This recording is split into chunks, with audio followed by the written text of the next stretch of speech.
এত সুন্দর চিকেন বাড়িতে করলে আর রেস্টুরেন্টে যাওয়ার কি দরকার আছে? একদম রেস্টুরেন্টে যাওয়ার দরকার নাই। একবার যদি বিহারি স্টাইলে চম্পারন চিকেন করা হয় তাহলে আর কথাই হবে না। চলো, welcome back to my channel. আশা করি বন্ধুরা তোমরা সবাই খুব ভালো আছো, আমিও ভালো আছি। আজকে একটা চিকেনের রেসিপি নিয়ে তোমাদের কাছে হাজির হয়ে গেছি। চিকেন নিয়েছি আমি 1 কিলো। 1 কিলো চিকেনকে আমি নুন আর পাতিলেবুর রস দিয়ে ভিজিয়ে রেখে দিয়েছিলাম জল দিয়ে। এবারে চিকেনটাকে ভালো মতন করে ধুয়ে আমি পরিষ্কার করে নেব। চলো, এবার আমি ওর মধ্যে দিয়ে দেবো টক দই। পরিমাণ মতন টক দই দিয়ে দেবো। এখানে 3 চামচের মতন আমি টক দই দিয়েছি। এবার আমি ওর মধ্যে দিয়ে দিচ্ছি ধনে গুঁড়ো। এখানে আমি 2 চামচ ধনে গুঁড়ো দিয়েছি। এবারে দিচ্ছি 2 চামচ জিরে গুঁড়ো। দেওয়া হয়ে গেল। আর দিয়ে দেবো অল্প একটু কাশ্মীরি রেড চিলি পাউডার। আর দিয়েছি আমি গোলমরিচের গুঁড়ো। আর দিয়ে দিচ্ছি পরিমাণ মতন হলুদ। সব উপকরণ দিয়ে শেষে আমি যেটা দেবো নুন। আর দিয়ে দিচ্ছি পরিমাণ মতন সর্ষের তেল। এখানে আমি 2 থেকে 3 চামচের মতন সর্ষের তেল দিচ্ছি। দিয়ে সমস্ত জিনিসগুলোকে আমি ভালো মতন করে হাত দিয়ে মাখিয়ে রেখে দেবো। এবারে তোমরা ফ্রিজে 1/2 ঘন্টা রাখতেও পারো, না হলে নর্মাল তোমরা 1/2 ঘন্টা রেখে দিলেও চলবে। আর যদি তোমরা কাল রান্না করো তাহলে আজ যদি ম্যারিনেট করে ওভারনাইট রাখো তাহলে তো আরও ভীষণ ভালো হবে। চলো, আমি 1/2 ঘন্টা ফ্রিজে রেখে দিয়েছিলাম। এবারে চলো, কড়াই নিয়েছি। কড়াইয়ের মধ্যে দিয়ে দিচ্ছি সর্ষের তেল। রান্নাটা কিন্তু পুরোটাই সর্ষের তেলে করবো আমি, তাই পরিমাণ মতন আমি এখানে সর্ষের তেল গরম হয়ে গেছে। এবার আমি ওই তেলের মধ্যে দিয়ে দিচ্ছি কুচানো পেঁয়াজ। পেঁয়াজটাকে আমি ছোট্ট ছোট্ট চারচৌকো ডাইসে কেটে নিয়েছি। কুচানো পেঁয়াজ দিয়ে দিলাম। দেখো, এরকম ছোট ছোট পেঁয়াজটাকে আমি একদম মিহি চপ করে নিয়েছি। পেঁয়াজটাকে দিয়ে আমি পেঁয়াজটাকে লাল লাল করে ভাজবো।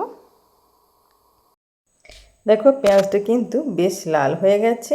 আর কালারটা যখন দেখবে হালকা ব্রাউন কালার আসছে, তখন ওর মধ্যে দিয়ে দেবো আমরা পরিমাণ মতো নুন, যাতে পেঁয়াজটা তাড়াতাড়ি গলে যায় তার জন্য। এবারে চলো একটা মশলা বানিয়ে নিতে হবে। এখানে আমি আদা নিয়েছি টুকরো করা, আর নিয়েছি রসুন 7-8 কোয়ার মতন রসুন নিয়েছি। আর বেশ খানিকটা আদা নিয়েছি। প্রচণ্ড গরম। চলো, এবারে আদা আর রসুনটাকে আমি বেটে নিই। মিক্সিং জারেতে আমি ভালো মতন করে পেস্ট করে নেব আদা আর রসুনটা।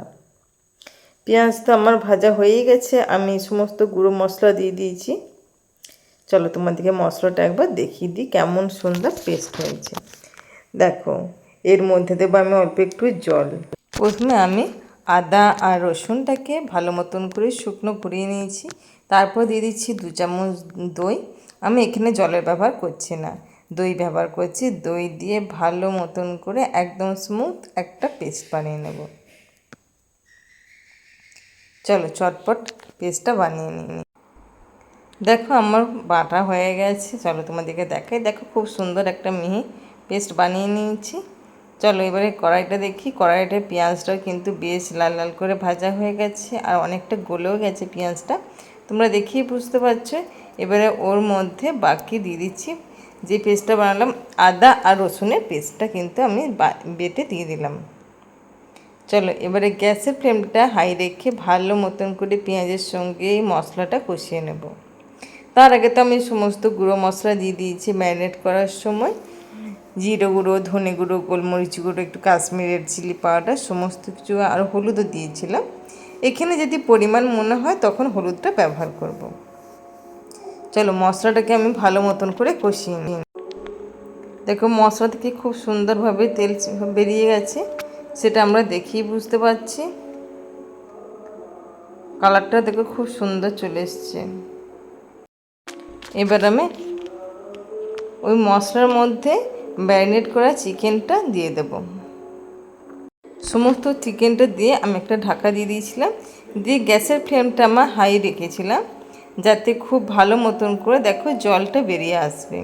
প্রথমে গ্যাসের ফ্লেম লো করে দিলে কী হবে, অনেকটা সময় লাগবে। গ্যাসের ফ্লেম প্রথমে মিনিট 5-10 যদি হাই রেখে দেওয়া হয়, খুব সুন্দরভাবে একদম চিকেন থেকে যে জলটা বেরোয়, আমি অন্য কোনো এখানে জল ব্যবহার করব না, যেহেতু চিকেনের জলটা দিয়ে রান্না করব। দেখো সুন্দরভাবে জলটা বেরিয়ে গেছে। এবারে আমি গ্যাসের ফ্লেমটা মিডিয়ামে রেখে ঢাকনাটা দিয়ে দেব। চলো আবার একটা ঢাকনাটা খুলে দিয়েছি, খুলে দিয়ে চিকেনটা ভালো মতন করে নাড়াচাড়া করে নিচ্ছি, যাতে চিকেনটা নিচে না লেগে যায় তার জন্য।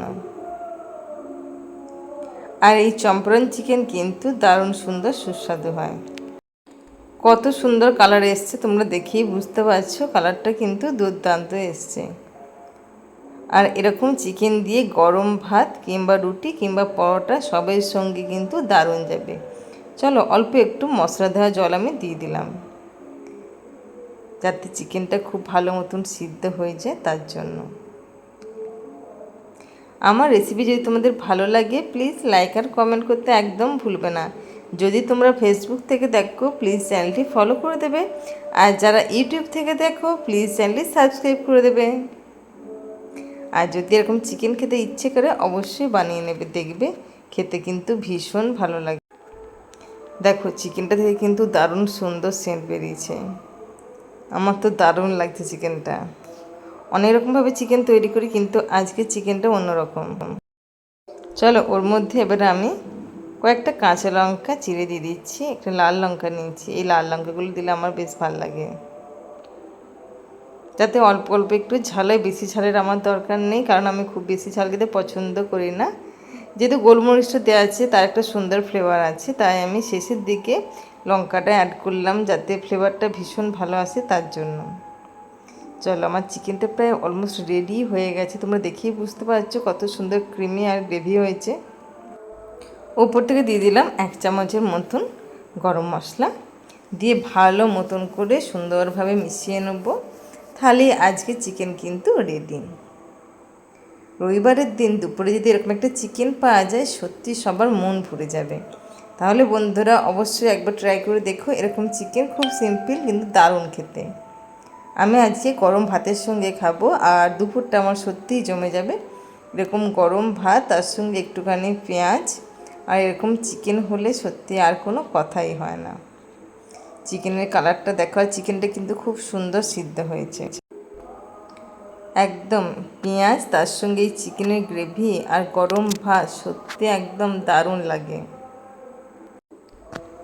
আমার কিন্তু এরকম চিকেন দারুণ লাগে, তোমরা অবশ্যই বাড়িতে তৈরি করে দেখো। তাহলে বন্ধুরা আজকে ভিডিওটা এখানে শেষ করছি, তোমরা ভালো থাকবে, সুস্থ থাকবে।